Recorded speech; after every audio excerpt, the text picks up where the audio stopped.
નાગબલી, નારાયણ બલી, ભૂત બલી, પ્રેત બલી, કાક બલી, પંચબલી શ્રાદ્ધ પણ કરવામાં આવે છે. તીર્થ શ્રાદ્ધ જેવા નાના મોટા અનેકો શ્રાદ્ધો અહીંયા પિતૃઓ પાછળ કરીને પિતૃઓ પ્રત્યેની કૃતજ્ઞતા વ્યક્ત કરી પિતૃઓના શુભાશીષ અહીંયા મેળવવામાં આવે છે.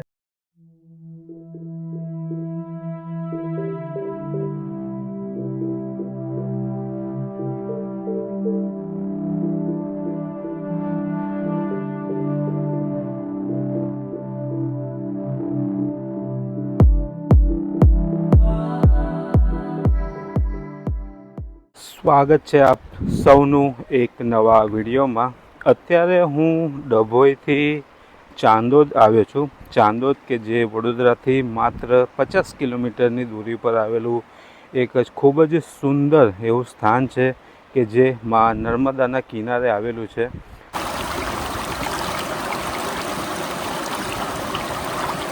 અત્યારે હું જે નર્મદા ઘાટ છે, મલ્હારરાવ ઘાટ, ત્યાં આગળ છું અને અહીંયા આગળ માં નર્મદાજીમાં મેં હમણાં થોડી વાર પગ અંદર મૂકીને બેઠો અને આટલી ધૂપ હતી ને પણ એવો મસ્ત ઠંડો ઠંડો અહેસાસ થયો કે આખા દિવસનો મારો થાક અહીંયા જ ઉતરી ગયો.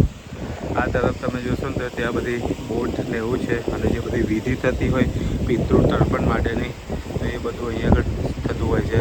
અને માં રહેવાનો તમે ખલખલ કરતો જે અવાજ સાંભળો કે શું મસ્ત લાગી રહ્યો. ત્યાં સામું તમે જોશો તો પોઈચા શ્રી સ્વામિનારાયણ મંદિર છે, આ બાજુ ત્રિવેણી સંગમ છે અને ત્યાં થોડું જે દેખાય છે ને ધ્વજા તો એ છે કુબેર ભંડારીજીનું મંદિર. હમણાં થોડી વાર પછી મારી ઈચ્છા છે કે આપણે આ જે બોટ છે બધી એ તરફ જઈએ અને ત્યાંનો પણ હું તમને બતાવું કે ત્યાં જે વિધિ થાય છે બધી જગ્યાઓ કેવી છે એ પણ આપણે એકવાર જોઈએ. અહીં ઉપર જશો ને તો જય શ્રી સિકોતર માતાજી એમનું મંદિર છે. એટલે મલ્હારરાવ ઘાટ અહીંયા આગળ ખૂબ જ સુંદર છે તમે જ્યારે ચાંદોદમાં આવશો ત્યારે. અને મોસ્ટલી જે બધી વિધિ છે અહીંયા આગળ જ થતી હોય છે. પિતૃ તર્પણની વિધિ અહીંયા આગળ થતી હોય છે. આ તરફ પેલો જે ઘાટ છે ને ત્યાં આગળ જે કંઈ લોકો અહીંયા આગળ પોતાના સ્વજનોને લઈને આવતા હોય એમને અગ્નિદાહ આપવામાં આવતો હોય છે. ચાંદોદને ગુજરાતનું કાશી પણ કહેવામાં આવે છે. ઉપરથી ખૂબ જ સુંદર અહીંયાનો નજારો લાગી રહ્યો છે અને માં નર્મદાજીના દર્શન માટે આવીએ ને તો આપણું મન એવું થાય કે હજુ થોડું વધારે બેસી રહીએ અહીંયા આગળ. બેઠા બેઠા માં નર્મદાને નિહાળીએ અને આ જે અવાજ છે જે માં નર્મદાજીનો જે વહેણનો જે અવાજ છે એ સાંભળ્યા કરીએ એવું જ આપણું મન કરતું હોય અને મારું પણ મન એવું જ છે.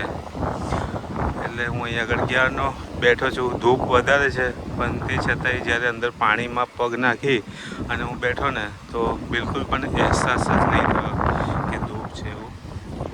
હવે મારી ઈચ્છા શું છે ને કે કોઈ અહીંયા આગળ પુરોહિત કે કોઈ ગોસ્વામી કોઈ મળે તો એમની સાથે વાતચીત કરીએ અને અહીંયા આગળ જે કંઈ પણ વિધિ થાય છે એ વિધિ વિશે એમના દ્વારા આપણે જાણીએ કે કઈ કઈ વિધિ અને કઈ રીતે અહીંયા આગળ કરવામાં આવે છે. તો હું અંદર જઈ અને કોઈ પુરોહિત કોઈ બ્રાહ્મણ કે ગમે તે કોઈ અહીંયાનો વ્યક્તિ મળે તો હું એમની મુલાકાત કરું, એમની સાથે વાતચીત કરું અને પછી સીધું હું તમને બતાવું કે કઈ રીતે અને કઈ કઈ વિધિ અહીંયા આગળ કરવામાં આવે છે.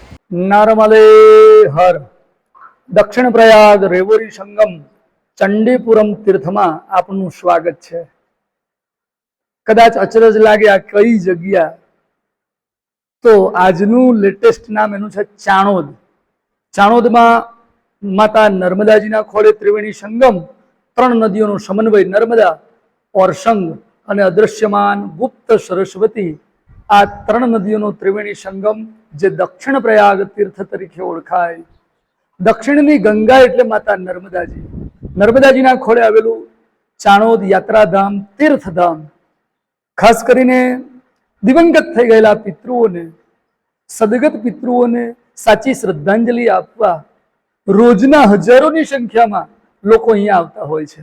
અહીંયા તર્પણ પિંડોદક કર્મ કરી અસ્થિ વિસર્જન કરી પોતાના સ્વજનોને સાચી શ્રદ્ધાંજલિ અહીંયા આપવામાં આવે છે.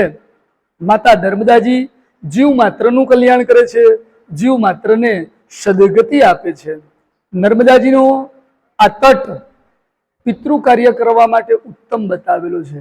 સાથે સાથે અહીંયા કુંડળીમાં રહેલા અનેકવિધ દોષો, કાલ સર્પ દોષ, ગુરુ રાહુથી જેમ કે ચાંડાલ દોષ થાય છે, ગ્રહણ દોષ થાય છે, અંગારક દોષ થાય છે, હવે કુંડળીમાં 99 ગ્રહો દ્વારા બનતા દોષોનું નિવારણ પણ માતા નર્મદાજીના ખોળે કરી આપવામાં આવે છે.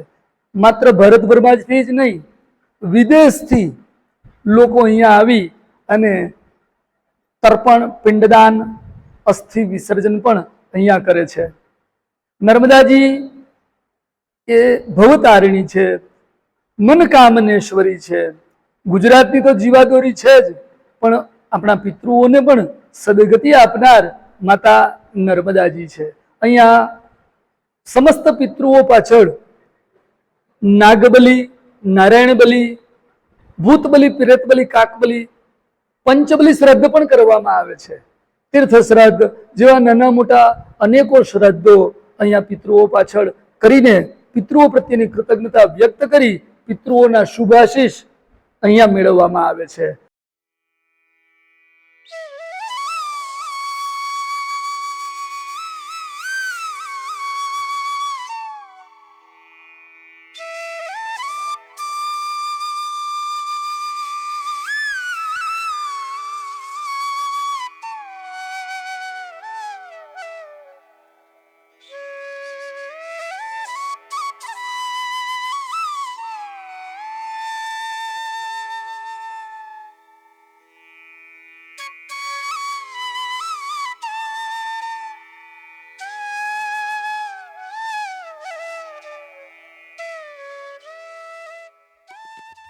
હવે અત્યારે હું ચાલતા ચાલતા એ તરફ જઈ રહ્યો છું જે તરફ બધી વિધિ થતી હોય છે. હાલાકી અત્યારે તો મને નથી લાગતું કે કોઈ વિધિ થતી હોય, કેમ કે વિધિ જે કંઈ પણ હોય એ 12 વાગ્યા સુધીમાં જ પતી જતી હોય છે. હવે તો જે લોકો પર્યટક છે એ લોકો અહીંયા આગળ આવતા હોય, જે દર્શન કરવા માટે આવતા હોય ને એ લોકો જોવા મળે. બાકી અહીંયા આગળ બોટિંગ પણ છે કે જે ત્રિવેણી સંગમ લઈને જાય છે. એ લગભગ 500 રૂપિયા ચાર્જ હોય છે. એક વ્યક્તિ જાઓ કે 5 વ્યક્તિ જાઓ એ રીતનું અહીં આગળ બોટિંગ ચાર્જ હોય છે. એ પણ હું તમને આગળ બતાવું. અલગ અલગ ઘાટ હોય છે અને ઘાટ પર અલગ અલગ જગ્યાએ બધી જ પ્રકારની વિધિઓ અહીં આગળ થતી હોય છે. દિવસ દરમિયાન અહીં આગળ તમને આખો દિવસ પર્યટક અને જે પૂજા વિધિ માટે જે લોકો આવતા હોય તમને જોવા મળે જ છે. અહીં આગળ નજારો ખૂબ જ સુંદર છે મા નર્મદાનો, અને ઠંડો ઠંડો પવન લાગી રહ્યો છે એટલે ખૂબ જ સુંદર અને મસ્ત વાતાવરણ લાગી રહ્યું છે. એવું કહેવાય છે કે સાંજે 6 વાગે મા નર્મદાજીને અહીં આગળ આરતી પણ થાય છે. અત્યારે હું અહીં આગળ બેઠો છું, જોઉં છું. જો વધારે ટાઈમ રોકાઈશ તો તમને મા નર્મદાજીની આરતી પણ બતાવીશ. બટ હજુ સાંજે 6 વાગે થશે એટલે ઘણો બધો ટાઈમ મારે અહીં આગળ બેસવું પડશે.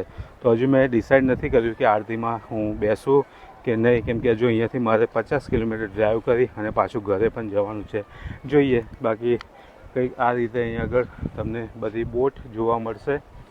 અહીં આગળ આ ઘાટ ઉપર બધી બોટ જ છે કે જે ત્રિવેણી સંગમ લઈને જતી હોય છે. સામું પણ જોશો તો ઘણું પબ્લિક છે. તો આ એ જગ્યા છે કે જ્યાં આગળ પિતૃ તર્પણ અને શ્રાદ્ધ માટેની અહીં આગળ વિધિ કરવામાં આવે છે.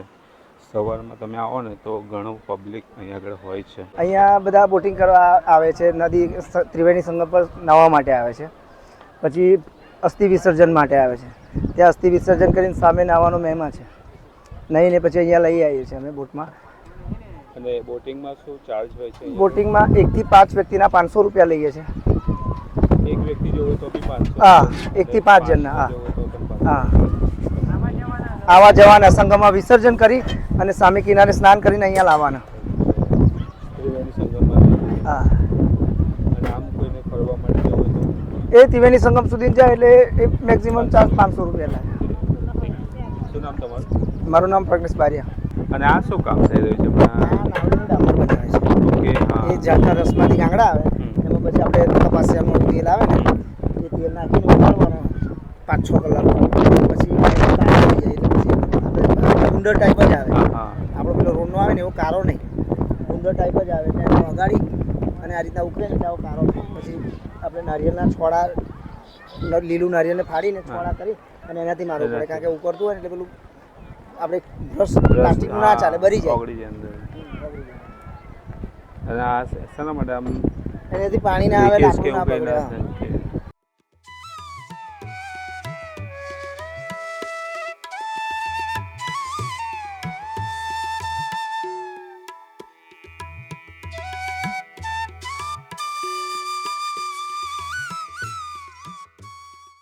અત્યારે મેં જોયું ને તો અહીં આગળ જેટલી પણ પબ્લિક છે એ બધી જ નાહવાવાળી પબ્લિક છે. નાહવા માટે જે આવેલા લોકો છે એ જ છે.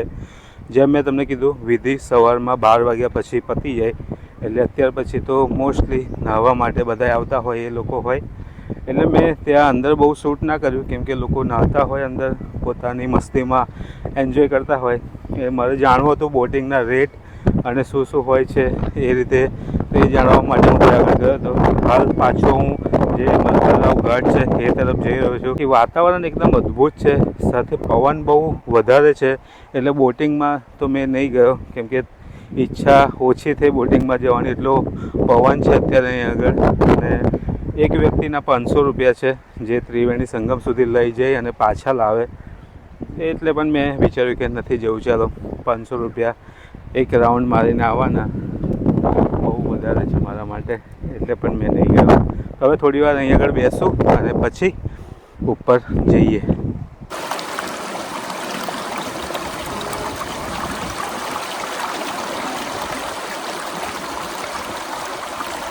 અત્યારે હવે હું ઉપર આવી ગયો છું અને અહીંયા આગળ જે નર્મદા ઘાટ છે, જે મલ્હારરાવ ઘાટ છે, ત્યાં ઉપર શેરડીનો રસ લઈને બેઠો છું. નીચે મેં તમને બધું જ બતાવ્યું અને અહીંયા આગળ જે પણ વિધિ થતી હોય છે એ પણ મેં તમને અહીંયા આગળ વિડીયોમાં બતાવી. આઈ હોપ કે તમને વિડીયો પસંદ આવ્યો હશે. વિડીયો પસંદ આવ્યો હોય તો વિડીયોને લાઇક કરો, શેર કરો અને જો ચેનલ પર નવા હોય તો ચેનલને સબસ્ક્રાઈબ કરવાનું બિલકુલ પણ ના ભૂલતા. તો ચાલો આ વિડીયોને રાખીએ છીએ અહીંયા સુધી. તમને મળીશું એક બીજા વિડીયો સાથે. ત્યાં સુધી હસતા રહો.